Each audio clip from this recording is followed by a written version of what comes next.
Derek and Mariah had been dating for a while, and when he finally decided to take her to meet his parents, it was supposed to be a big step forward. But the moment Mariah laid eyes on Derek's father, she fainted.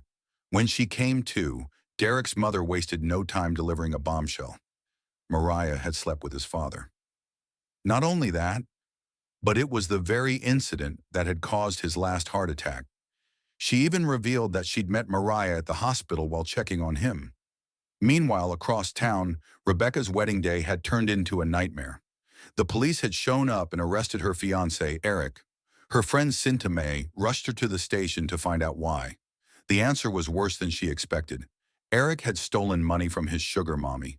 When they said the woman's name, Melissa, Rebecca's blood boiled. Eric had sworn he was done with Melissa, but clearly they were still involved. Eric tried to explain, claiming he stole the money for their future together, but Rebecca wasn't buying it. Derek later confronted Mariah, demanding the truth. She swore she had been one of his father's patients, and they'd gone on a single date, but insisted nothing happened. His father, she said, had a heart attack before anything could happen, and she'd even taken him to the hospital. That's where she met his mother. But Derek, overwhelmed, walked away without another word. Mariah decided to head to Rebecca's wedding, only to find it canceled.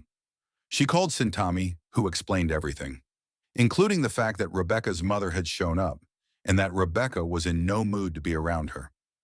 The girls agreed to meet at Cindamay's place. Rebecca ignored call after call from her sister Anita. Eventually, Cindamay picked up, just as Mariah arrived, apologizing for missing the wedding and explaining her fainting incident. But the conversation quickly turned sharp. Rebecca cursed Eric for ruining her wedding and blamed herself for believing he loved her. She then turned to Sintami, saying she was lucky. At least her man was honest about being married, sleeping with both women, and wanting her as his second wife. Sintami admitted she didn't like sharing and wasn't sure about the relationship. That's when Rebecca turned her attention to Mariah, accusing her of wasting her chances with good men because she had been with half the men in Nairobi, including fathers, all out of fear of commitment. Her words cut deep. Mariah realized that Derek truly loved her. But after what happened with his father, their relationship might be beyond saving. Cinta May also began to wonder if Rebecca was right about her being a control freak. Rebecca, meanwhile, spent the night crying and drinking. The next morning, Mariah got a surprise. Derek showed up apologizing. He'd spoken to his father, who confirmed Mariah had told the truth. Nothing had happened between them. He asked for a fresh start, and they ended up in the bedroom. Elsewhere, Rebecca faced her mother's sharp tongue again, accused of bringing shame to the family for loving a criminal, while her sister Anita still hadn't landed a husband. Rebecca snapped, reminding her mother that even her own husband had walked out on her. Later, Morel was in the kitchen when there was a knock on the door. It was Sintame. His wife Giselle joined them, unaware that Sintami was there with a personal agenda. Mariah woke up to an empty bed. Derek was gone. When she checked Instagram, her heart dropped. She was trending, but for all the wrong reasons. A sex tape of her had leaked online, sparking endless gossip about her morals. She didn't know yet that Derek had been to her house earlier and planted a camera in her room. Rebecca was sitting outside, lost in her thoughts, when the sound of raised voices from inside the house pulled her in. Her mother stood there packing a small bag. "I'm taking Jaden to the village," she announced. Rebecca's heart skipped. "You're not taking my son," she warned. But before she could say more, Jaden himself spoke up. He wanted to go. Her mother explained gently that this wasn't about taking him away, but about giving Rebecca time to get herself together. "Once you're stable, you can come for him," she promised. Rebecca swallowed her pride and agreed. Meanwhile, Sintame was at the breakfast table with Marcel and Giselle. She still wasn't sure how to navigate this new arrangement, so she asked the question hanging over her mind. "When it's time to be intimate, will it be all three of us together?" Giselle smiled. "Number we take turns." They laid out the rules. No disturbing the other when on a date, and if she went out with one, the other had to be informed in advance. Then they decided tomorrow the three of them would go on a date together. Across town, Richard had just returned from a safari. a failed attempt to heal after catching his girlfriend with her military sugar daddy, and not just anywhere, in his own house. The man had told him never to come back again. Richard met up with Mariah, ready to talk about moving on, but she seemed distracted. "What's wrong?" he asked. Mariah took a deep breath. "Check your phone." When Richard went online, his eyes widened. Mariah was trending, but not for the right reasons. A sex tape of her was everywhere. She told him she had tried calling Derek, but he hadn't answered. Richard clenched his jaw. "I have a plan." Back at Rebecca's place, a knock on the door revealed her landlord, Kiasi, a man who had been pursuing her for ages. He handed her flowers, but she recognized them instantly. The same kind she'd had at her wedding, the same day she wanted to erase from her memory. She shoved the flowers back at him and chased him away. Meanwhile, Derek sat in a bar when his phone rang. The caller claimed to be a delivery man with a gift from a friend, insisting it couldn't sleep overnight. Derek sent his location. 20 minutes later, Richard arrived, but instead of a gift, he gave Derek the middle finger. Mariah was right behind him. "Why did you leak our sex tape?" she demanded. Derek's voice was cold. "I wanted the world to see what a hoe you are." The words hit her like a punch to the chest. She had thought they were in love. Hearing his cousin being called a hoe, Richard stepped forward to defend her. But Derek swung first, punching him in the face. While tempers flared at the bar, Marcel, Sintame, and Giselle enjoyed their planned date. Marcel bought 2 flowers, one for each woman, and kissed them both, leaving even the vendor confused. They played pool, with Marcel teaching Sintame how to hold the cue. Laughter replaced awkwardness, and for the first time, they felt like they might actually make this work. Back at work, Rebecca surprised her boss by showing up. "I thought you'd be on your honeymoon," the boss said. But Rebecca, only 2 months into the job, asked for a raise, explaining how dire her situation was. The boss shook her head. Business was bad, and even paying salaries was a struggle. The date continued into the evening. Over drinks, Giselle opened up about her recent miscarriage, saying this was the happiest day she'd had since it happened. Sintame's eyes softened. She too had suffered a miscarriage. But unlike Giselle, she'd had no one to talk to. The 2 women realized they understood each other more than they'd thought. When they got back to the house, Giselle, in an unexpected move, told Marcel and Sintame to finish things in the bedroom, while she stayed in the sitting room, listening to music. Marcel and Sintame slipped away into the bathroom. The sound of running water masked their intimacy while Giselle sat alone, lost in the rhythm of her playlist. And somewhere else in the city, Mariah opened her door to find Miss J.K. standing there. Without hesitation, she called for her security. The storm wasn't even close to over. Miss J.K. arrived at the house claiming her late husband, J.K., had left everything to her. But Rebecca stood her ground, insisting that J.K. had given her the house before his death. Mariah stepped in, threatening to call her lawyers. Miss J.K. smirked and said they would meet in court, with Mariah's poor lawyers. At home, Rebecca sat at her desk, crunching numbers.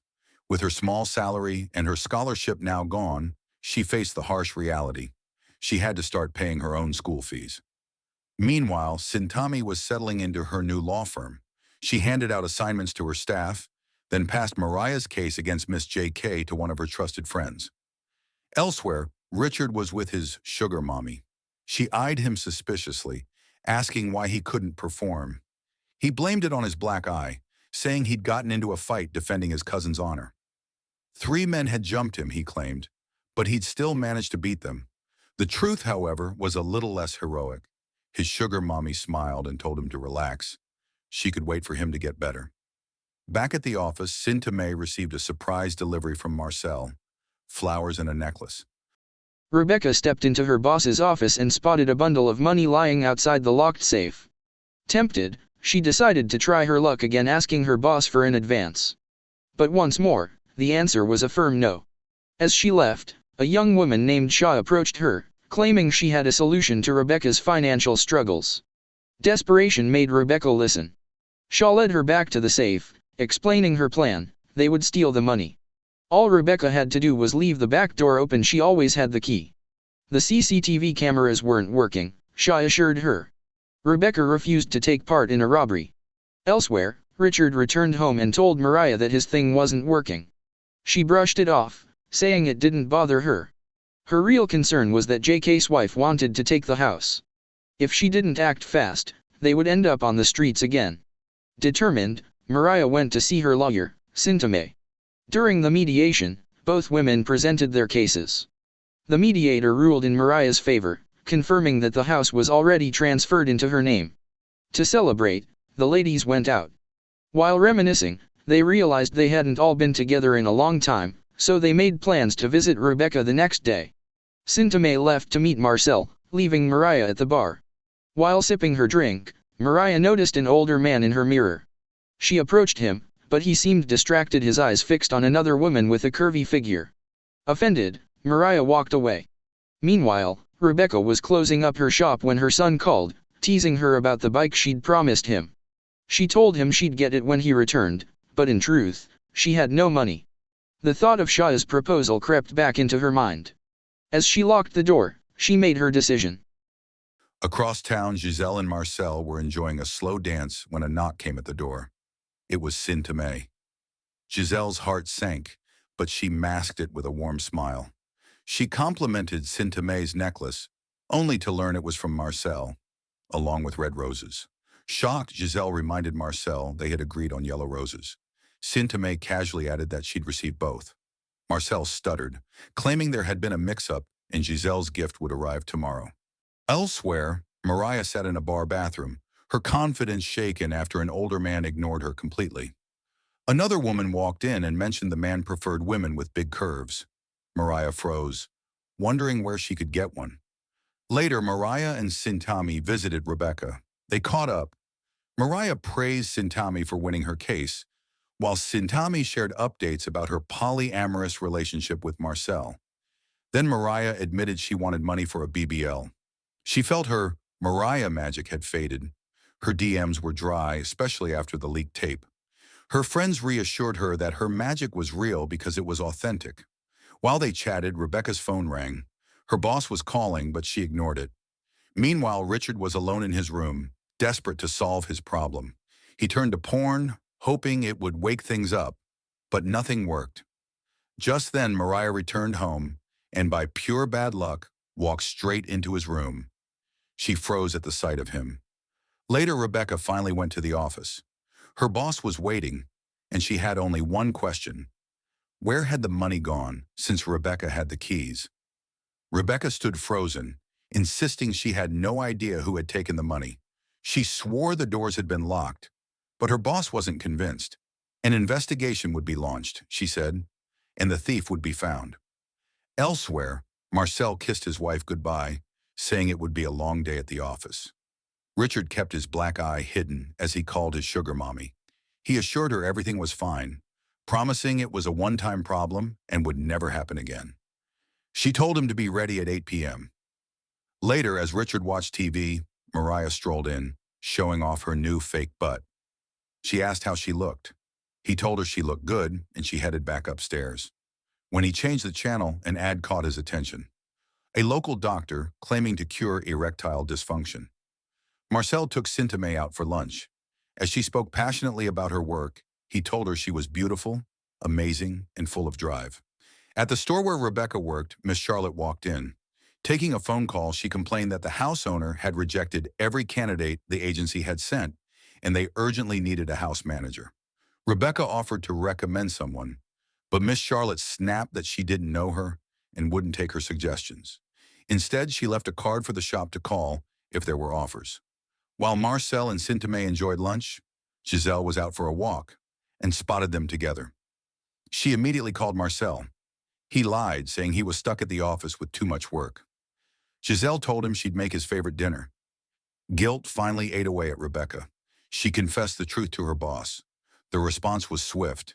She was arrested, fired, and accused of being an accomplice for only speaking up after the money was gone.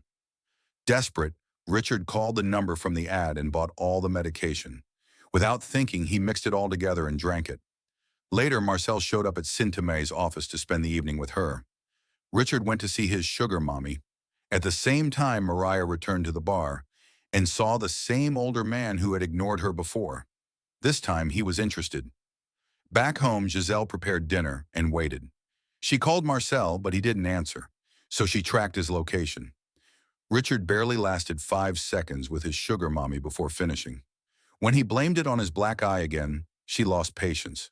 She called another man to join her and sent Richard away. Meanwhile, Mariah and the older man went to a room. She asked for the lights off, but he refused. They started touching until he pulled off her fake butt. She yanked off his wig, revealing a bald head. Insults flew, and they left without satisfaction. Moments later, Giselle stormed into Sintami's office. She confronted Marcel for lying and reminded him she had only agreed to a polyamorous marriage because she loved him. She ended it, but Marcel pleaded, saying he loved her, had simply been carried away, and wanted to spend his life with her. She took him back, but warned Sintami never to see him again. Rebecca returned home to find Richard in agony. The medicine had finally kicked in, and his problem was now the exact opposite. Rebecca, now jobless, decided to take a risk. She called Miss Charlotte, pretending that a friend had recommended her for the house manager position. Charlotte agreed to meet her and warned her not to be late. Rebecca felt a flicker of hope. Maybe this was her second chance. Meanwhile, Sintami was spiraling. Her relationship had just ended, and the depression she thought she'd left behind came rushing back. Richard was fresh out of the hospital, still recovering. Mariah didn't waste time. She told him they were broke and needed to find money fast. Rebecca arrived for her interview. Charlotte tilted her head, saying she looked familiar. Rebecca denied they'd met. When asked for references, she explained the company had moved offices. She added that, as a mother, she had the patience to handle anything. Charlotte explained the role included being a chef. When Charlotte revealed the salary, Rebecca's eyes widened. She thought it was the annual pay, not the monthly rate. But she didn't hesitate. She got the job and was told to start immediately. Later, Sintami heard noises in her kitchen. When she went to check, she found her mother there. Her mother said she had come to see her, but Sintami's pain boiled over. How could she care now, when she hadn't even visited after she lost her child? At her new job, Rebecca went upstairs to collect dirty plates. The room stunned her. Luxurious, spotless, everything in place. Then the bathroom door opened. Nick stepped out, naked, her ex. The man who had cheated on his wife with her, then left her heart in pieces. They stared at each other in shock. The memories, the betrayal, the humiliation. It was too much. She quit on the spot. At home, Rebecca ran a bath to wash the day away. She told herself she'd find another way to survive. But mid-bath, the water stopped. She wrapped herself in a towel and went to check, only to find the caretaker cutting the pipes. He smirked, saying that if she had treated him better, she'd be living more comfortably. Back at Sintami's, her mother apologized for not being there when she lost the baby. Sintami admitted she had needed her, that she was tired of always being the strong one. It was exhausting. Her mother told her that strength was good, but without a man, healing took longer. Money wouldn't keep her warm at night, she said, and urged her not to give up on love, marriage, and starting a family. The girls later met at the gym to sweat out their stress. Rebecca told them she'd been fired, then landed a chef's job, even though she couldn't cook. Sintami shared that her polyamorous relationship was over. When Rebecca mentioned the salary, the girls were shocked she had walked away. She explained that Nick, her ex, was the boss. The girls told her to swallow her pride. She wouldn't be eating it, but feeding her children. Taking their advice, Rebecca went to see Nick. He reached up, brushing something from her face. She remembered her unfinished bath, the water cut off, the humiliation. She apologized and asked for her job back. Nick smiled and told her she had never lost it in the first place. Rebecca returned home. She stepped into a dark room, and suddenly the lights flicked on. Mariah was lounging on the couch, watching TV, when the power suddenly went out. She checked her account balance, 0. Desperate, she texted friends asking for a loan, but not a single one replied. Across town, Eric had just been bailed out of prison, and he was waiting for Rebecca at her house. He told her that Stacy, her ex-friend, was the one who paid his bail. Then, without shame, he admitted that when he stole the money, he'd spent most of it with Stacy, forgetting he had 2 kids with Rebecca. But Rebecca was done with him. She called her friends to tell them Eric was out, and to shake off the stress, She decided she just needed one thing, to go out and get wasted. That night, the girls hit the club. Mariah asked the waiter for the Wi-Fi password. He told her it was get your own Wi-Fi. Thinking he was being rude, she insulted him until he explained that was the password. On the dance floor, Trouble walked in, Mariah's rival. The two exchanged insults until the heat in the room was almost visible. When her rival accused her of sleeping with older women for money, Mariah shot back that she had always wanted to be like her. Amid the chaos, a celebrity friend, Fina, joined their table. She handed the girls a bag before stepping outside to take a call. Curiosity got the better of them. They opened it and found cookies. They didn't know the cookies were laced with weed until it was too late. Soon they were high out of their minds. Mariah, lost in the haze, decided to dance while revealing herself. The next morning, the girls woke up at Mariah's place. Mariah dropped each of them home. Later, Rebecca got a call from a stranger asking about a bag. She brushed it off as a wrong number. At Sintami's office, the door opened. In walked a short man and a huge man.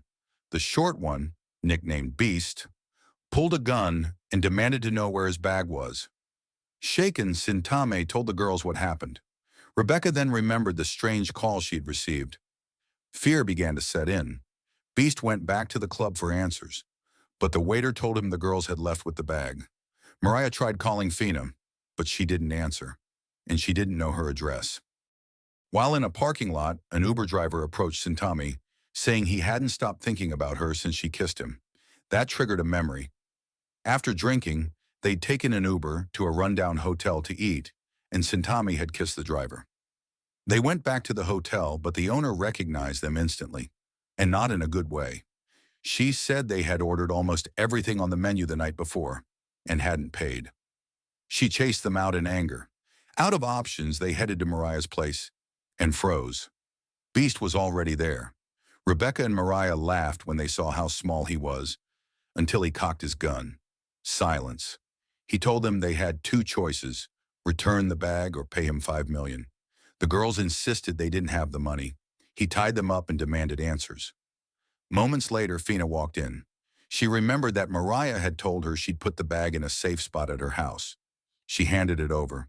The girls, still trembling, asked what was in it. Fina smirked. Gym supplements.